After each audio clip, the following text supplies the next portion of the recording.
I was wondering what to say. I think that as we look forward, the critical question is not about frameworks or goals, but about visions and paradigms. I think that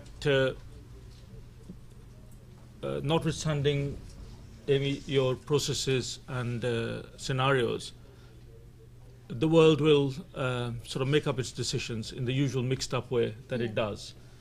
And I think what happens or how legitimate it is or who is finally in charge of it will be dictated really more by the substance of it rather than the process of it. And I think far too much discussion so far, I'm not here talking about this panel, I'm here talking about the debates so far, have been about positioning and scenarios and processes, and not enough about the content of the development we wish to see after 2015. And goals and targets are just derivatives of that. They are by themselves not the important thing. There will be, I guess, in practical terms, they are, but they are shaped by the sort of world people wish to construct, rather than the other way around. You first invent the goals and targets and frameworks, and then from that emerges the world that you want. So my concern is that that the debate is still very, very reductionist, as opposed to really tackling the fundamental issues of greed and grievance, the fundamental issues about the relationships among countries, between peoples. We live in a globalized but very divided world, and I think the debate on actually the sort of world we want to have, and that the poorest, most vulnerable, and the most marginalized deserve, hasn't been isn't as strong as it should be. And my worry is that the debate on the actual technicalities of the post-2015 framework will obscure the real questions. The real, I think, value of the debate, I hope over the next few years, will be in not only coming out with a sensible formula in a way, but also if it changes our thinking, and if it unites people, and it puts a mirror to our collective face, and shows up the crises, the vulnerabilities, and all the other factors which underpin, poverty and marginalization, really. So that's my key question: whether the processes and debates and institutional structures and committees and forums and think tanks and such like, whether or not we are lifting up the debate, or whether we are actually playing with the kind of deck chairs in a way and trying to figure out the best way to arrange the room. And so far, I think the debate has not been joined, though there are there's a lot of nothing new there really, a lot of commentary and a lot of issues that we can all think of. We now have more overweight people than hungry people in the world. So clearly, there has been progress on the MDGs. We have more people in school, but we have more people on more children in school, but we have more people on the streets and more later on the unemployment queue. So clearly, there has been progress in that regard as well. So it all depends, really, that if the new generation, if the new framework leaves behind, it makes progress, as undoubtedly, I mean, there's bound to be progress. It's almost impossible not to have progress. But if it leaves more people behind, then it progresses. And is the progress of many at the cost of others, however many the others might be, worth it or not worth it? And whether or not that happens will be shaped by the sort of visions, paradigms, and attendant strategies and targets that flow from it. That's why the debate on the substance is important, because that will shape actually what the prescription is going to be that follows. I think also that it is true that the voices of the poor are extremely important. Who could disagree with that? But by and large, cut out the but in the editing, please. Nevertheless, is that a better word? Slightly better. Slightly. Well, nevertheless, I think we have to understand that the people are also looking for leadership. So if you go around sort of consulting away in some kind of random fishing exercise, then I'm not really sure how kind of productive that process is going to be, other than to validate what we already know, which is that poor people have needs and wants, and they are the needs and wants that have been there for generations. And your study, I think, is very good in that regard, Amy, and others as well. This is not to say that that consultation is not important, and consultation is a very important part of that legitimacy that we are all seeking. And I think the voices of the poor and marginalized must definitely be raised up. But I'm just sort of counseling a degree of not to be too sentimental, about it. That a bit of that tokenism, that kind of the ritual of consultation, which often overtakes the reality. And in the end, you're right. I mean, in the end, the only legitimate process is an intergovernmental process. And I can't see governments delegating this to civil society, and neither should they. You don't have governments for nothing. You have governments to basically do their job and be responsible, and to honor the social compact with the citizens. And definitely, this is not civil society's role to do the role of governments and let them off scot-free. So I think in the end, the intergovernmental process, and at the moment we only have one forum for that, the UN, will undoubtedly make the final decisions of that. I think we can be reasonably sure.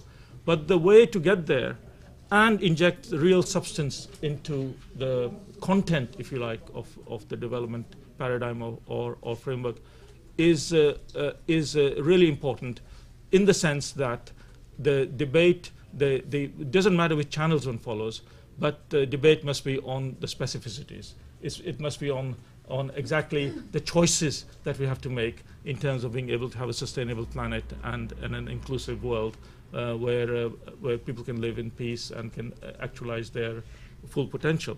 And that requires really a definition of development. I mean, it sounds such a basic question. What is development? And there are many definitions of development, of course. But underpinning all this will have to be this, what I keep on going back to, the vision and paradigm of development and the definitions, for it. So I would like to see more debate and more energy and more effort going into that currently, and leaving aside to a later date to the more technical issues in a way. Now, I think in any case, I was wondering about how one would actually do consultations with people, poor or otherwise, unless, as I was saying, unless you go for a fishing exercise, you have to actually consult people on some hypothesis, some theory, some set of propositions, and then people can say a yes or no to that.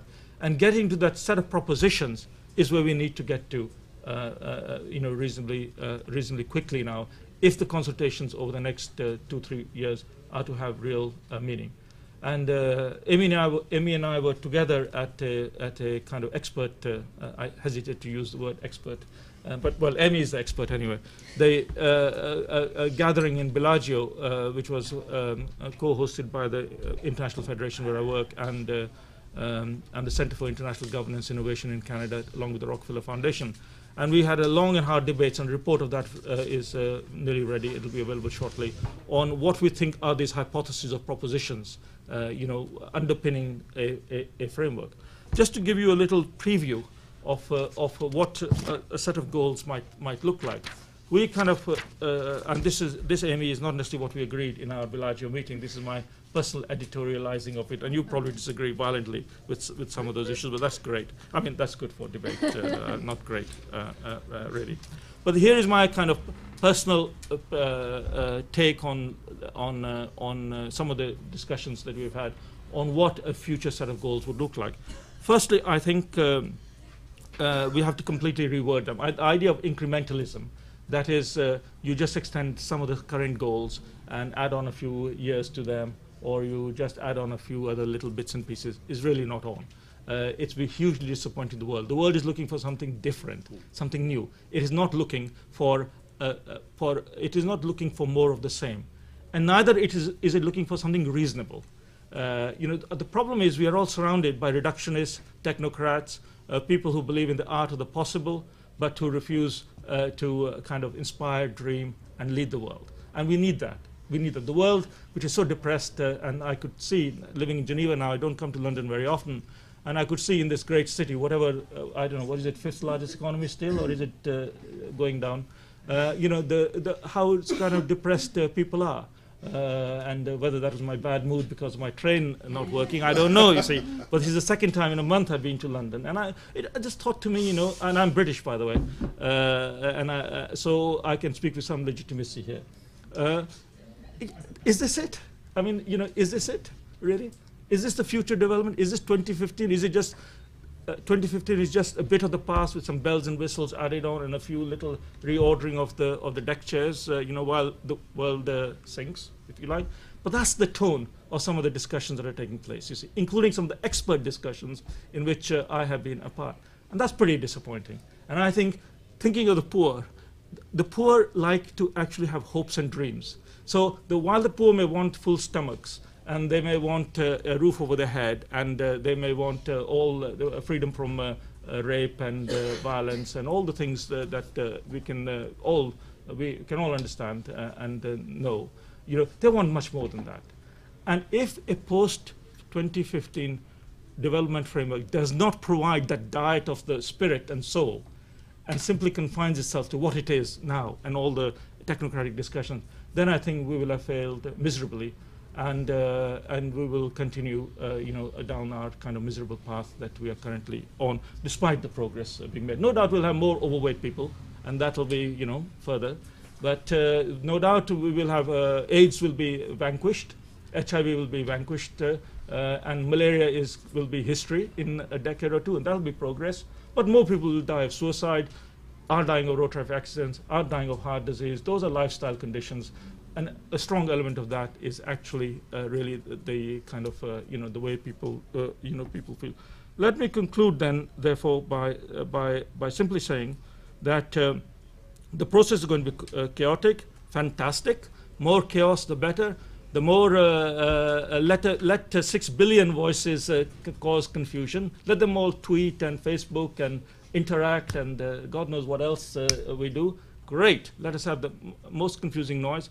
Let people like Amy get a headache, because in her policy analyst role, she will be busy trying to make sense of all these kind of discordant voices and images, and she and her friends will be happily employed for years to come, and that's great.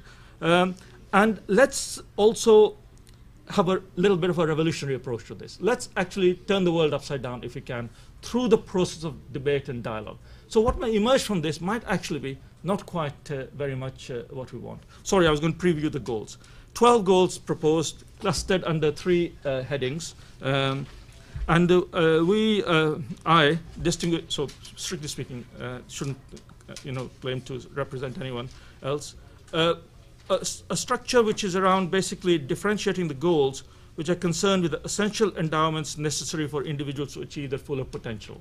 This is basically around livelihoods, food, water, education and skills, health and such like. Health for achieving well-being, whether you are in Canada or in Chad, depending on your local epidemiology, and not on a list of diseases. We want health-related goals, not disease-related goals.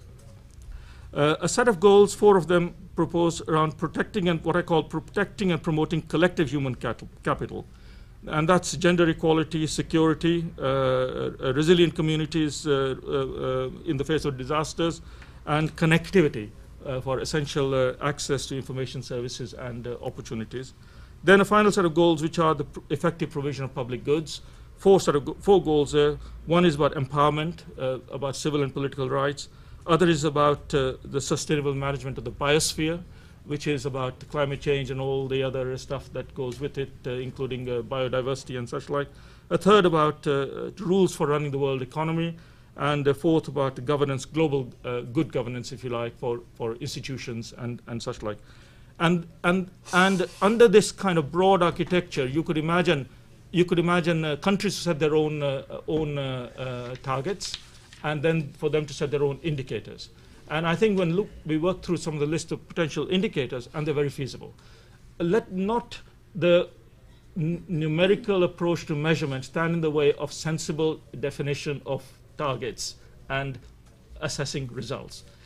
Numbers are important. Statistics are also extremely important. There are ways of, but the problem is the science of measurement risks driving the goals you select, rather than the goals leading to innovation in thinking and in the application of the various techniques we have in finding out ways of measuring them. When you go and ask people how to measure whether or not their lives are making progress, they tell you far more interesting ways of measuring their lives making progress than some of the reductionist targets, reduction indicators we have. So let me stop here by saying that you know, in our crisis-scarce world, we need to be aroused to overcome our borderless challenges and to sustain our common humanity. And that ultimately is the test of our 2015 framework. And whether or not we achieve that is going to be critical to all our efforts in the coming few years. Thank you. Great, thank you very much indeed. And thanks for giving